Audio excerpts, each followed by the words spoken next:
My name is Chris Hughes, and today I'm joined by Crystal Poenisch. Crystal, thanks for being here. Hi, thanks for having me. Yeah, I'm excited to chat. We don't get a lot of marketing folks on the show, and marketing gets a bad rap sometimes among the cyber community. So I'm excited to chat with you. But for folks that don't know you, haven't been following, some of your content, tell us about Crystal. What are you up to, and how did you get to where you are in your career? So I'm currently the director of product marketing at ChainGuard, and my career path has been kind of interesting and nonlinear. But I started out in my undergrad. I studied political science with a minor in intelligence analysis, and got a really nice taste for, I think, an analytical mindset. And it was probably my first dose of cybersecurity without fully realizing what it would become at some point. So from there, I had a kiddo so young that campaign work and politics wasn't necessarily going to work out. So I made a career pivot. I got into front-end engineering, and long story short, somehow landed as a product marketer, which basically means I'm a pretty technical marketer, and my focus is actually translating technical products into business value, and not just business value, but to all the associated people who need to understand it, whether that's an engineer or a CEO. Yeah, I love it. I've been following your content. I noticed, and I'll dive into this a little bit later, but some of your content is pretty technical. And I was like, oh, okay, she knows what she's talking about a good bit here. And that's not always the case with marketing. So that does take me to my first question for you. Cyber marketing sometimes does get a bad reputation among the practitioner community or CISOs, bemoaning that the way they're interacted with from marketers or sales folks. Why do you think that is? And, what do you think has kind of contributed to that over the years? I think probably bad marketing has contributed to it. I think marketers, I think there's a level of integrity you need to have when doing marketing, that if you don't have, people don't trust and respect you. And particularly in our industry, trust and respect is critical because you're deploying technology into critical infrastructure. So the idea of selling or marketing something without understanding what you're selling or marketing, I think obviously rubs people the wrong way. And by nature, you are less in tune with the person who is receiving your message. So you don't send it as well. You don't say the right message necessarily. Maybe you say it at the wrong time or in the wrong way, or you use tactics that nobody wants. I know for a fact, we're seeing kind of across the board, outbound kind of cold calling to cybersecurity and tech personas. It's not really working these days because they hate talking to salespeople, and how much money is wasted on figuring out that they hate talking to salespeople instead of just, I don't know, listening, being empathetic, doing your research, and knowing that ahead of time. Yeah, that makes sense. And I was going to ask you, in terms of being technical, there's some folks who transition even from engineering to field sales or things like that, right? Customer facing kind of sales roles. But I'm sure there's a balance there between being technical enough, but also still focusing on the marketing side of things, and actually, communication, building that trust, what resonates with the community and your target market, those kind of things. How do you kind of balance that, as you've kind of ventured through this career field? Yeah, 1000%. You hit the nail on the head. A friend of mine was talking about this as well, that there's a perfect balance, right? And that's something I've learned over the years of probably going too far into the technical, right? It's a rabbit hole trap where, because there are so many smart technical people I work with, say ChainGuard, for example, brilliant engineers all around me. There's not a whole lot of engineering problem solving I can contribute. But what I can contribute is understanding, oh, wait, I know that this person over here really cares about what you're saying, and I can promote your work. I can position, I can change the way you talk about it, and I can make sure that people understand the value of what you're doing. So it's about finding that balance of, and we talked about signal versus noise of, okay, it's intimidating to walk into a technical environment. It's everyone's speaking a new language, literally 10 different ones, right?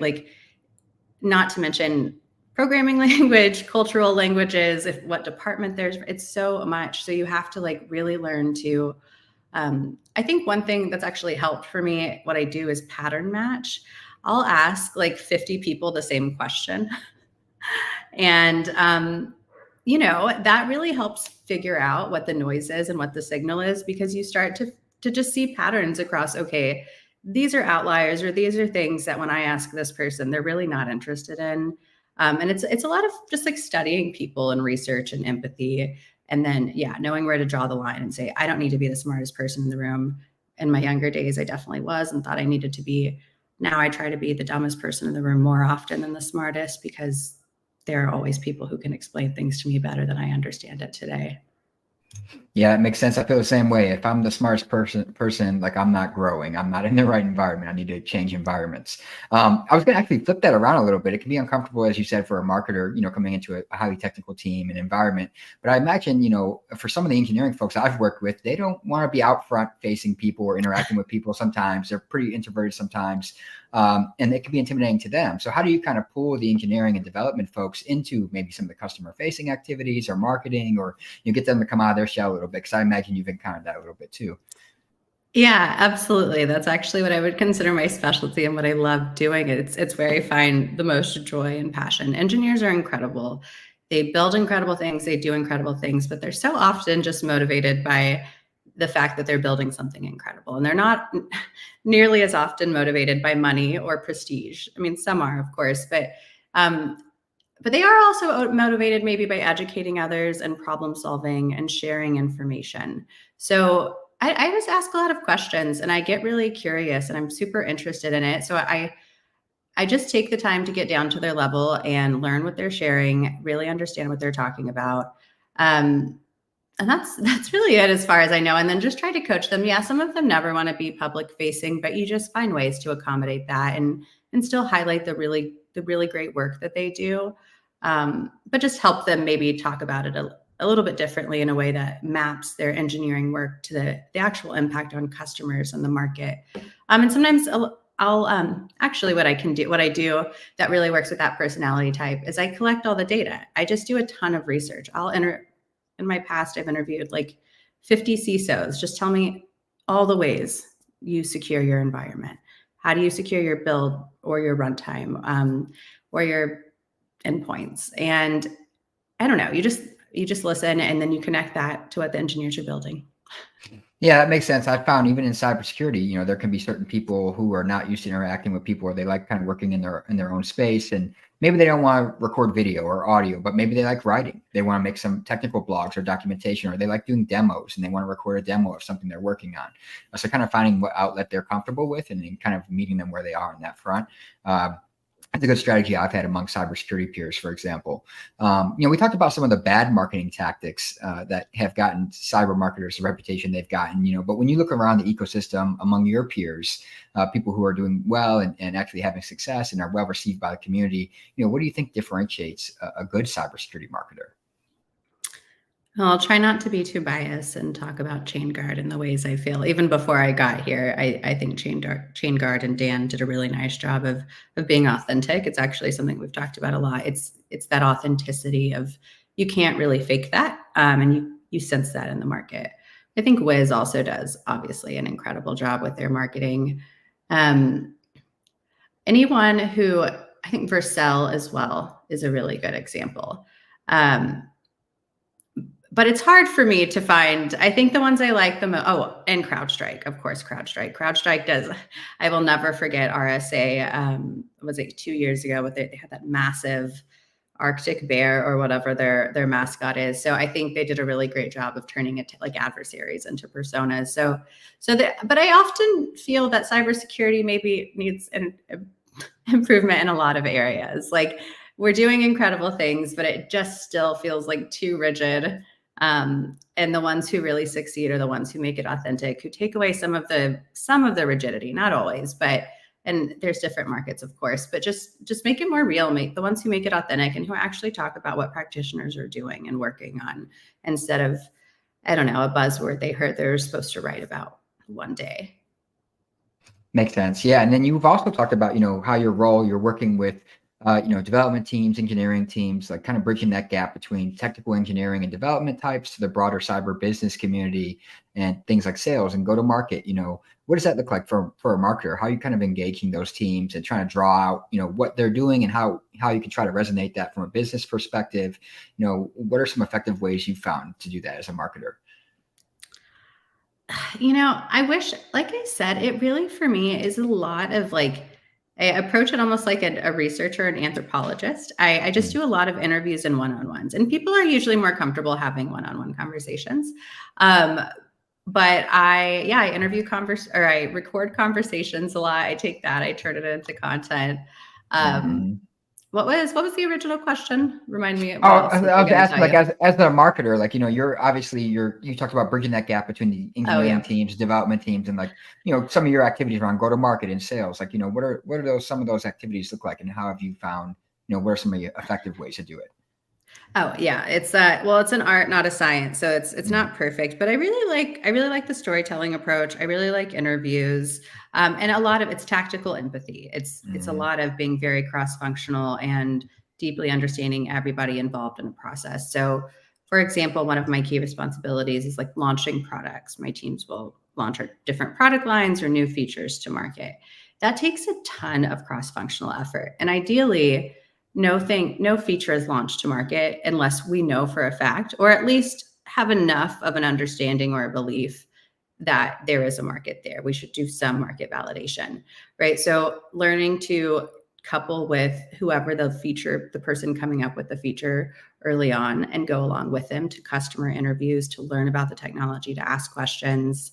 I have a lot of like processes and tools I use as well in product marketing that are pretty useful for this. But the biggest thing is it's collaboration, empathy, and then documentation is what I would say. Documentation, everyone's favorite. So I wanted to ask you as well, I feel like, marketers get a bad reputation, but to be honest with you, I feel like there's a lot that the cyber community practitioners, including CISOs, could learn from our marketing peers. We hear a lot lately about, cyber speaking the language of the business, soft skills in cybersecurity, needing to have these soft skills to be effective leaders in cybersecurity, and things like storytelling, building rapport, building trust, building communication, effective communication with our peers. These are things that cybersecurity doesn't always necessarily do well as a highly technical discipline, historically. How can cyber practitioners learn from our marketing peers to kind of build some of these skill sets? Well, I would say, just like learning anything, you have to have the humility and respect of like, we all know different things, right? Like we all have strengths and weaknesses, and as a team together, everyone achieves more. So be open to marketing peers. I think there's a whole new generation, or at least specifically in our industry, a whole breed of marketers who are deeply analytical and committed to understanding and serving our more technical counterparts.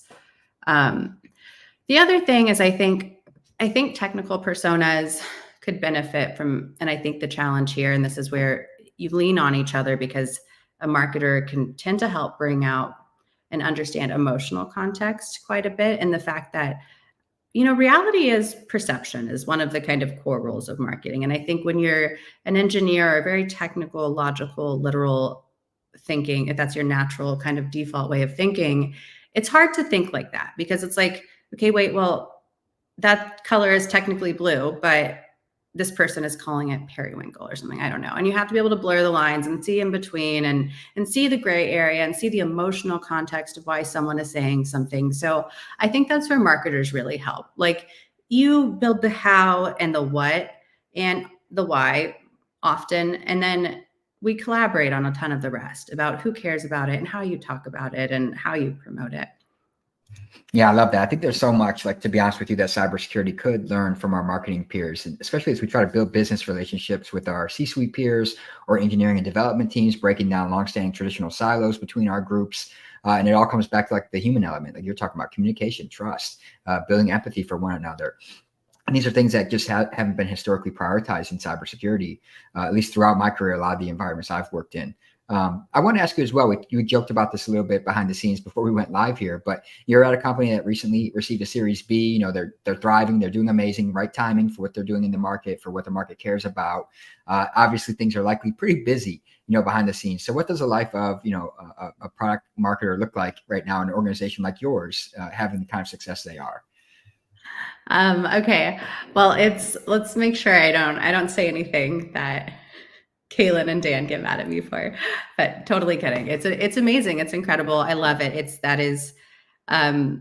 is my dream job. It's my dream role. It is a dream opportunity. It is so rare that you have a product that is truly first to market, something developers and security labs, and more importantly, like actually solving a problem for people that they actually care about. And it's so rare that a product essentially flies off the shelf. I don't want to But to some degree, when platform engineers see our product, or when people see our product, they say, oh my gosh, like, wow, that's the thing that will take away a lot of this pain I've been looking at.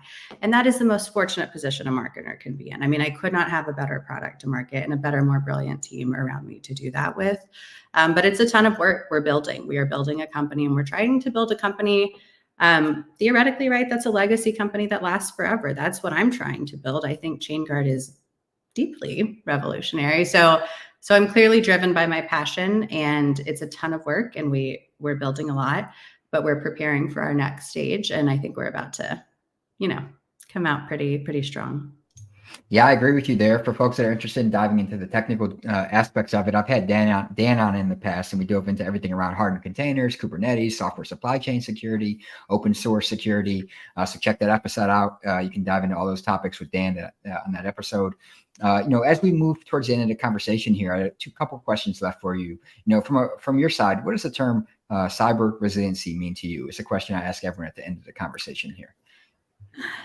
That is such a good question. I think it's the ability to accept that incidents, security and otherwise, it happens. And we are more resilient together, and we need to be, especially as a nation, but as businesses and individuals. So I guess cyber resiliency to me means like the ability to bounce back fast and bounce back together. Sounds good. I agree with that definition, and it definitely aligns with the ones we've heard from other great folks on the show. Our last question for you. We kind of run the gamut of what product marketing looks like, what good marketing is, what bad marketing is, how to break down some of the longstanding practices that have kind of impeded marketing within our ecosystem. For folks not following ChainGuard or wanting to see what you all are up to, maybe run into you at some major events this year. I share the site. It's chainguard.dev, DEV. What are some other outlets? Do you have other, events you guys are targeting this year that folks may run into you at? Where can they find ChainGuard? I think we're going to be pretty much all over the place. We'll definitely be at KubeCon. We'll be at RSA. We're going to be releasing a ton of research soon. We have a great research lab. We have a great academy. So I think if you're looking to learn about software supply chain security or vulnerability management, particularly around open source software, we'll be around. We're going to be everywhere this year. Yeah, not to sound like a ChainGuard salesperson myself, but I've actually had John Speed Myers on the show as well previously, a researcher at ChainGuard who has some incredible depth around software supply chain security, and the lab that they have and the resources they have to go and learn about this topic are immense. So definitely check out ChainGuard Labs as well. That'll bring us to the end of the conversation. So Crystal, thanks so much for joining us today, and thanks to everyone who tuned in. Thanks. Bye.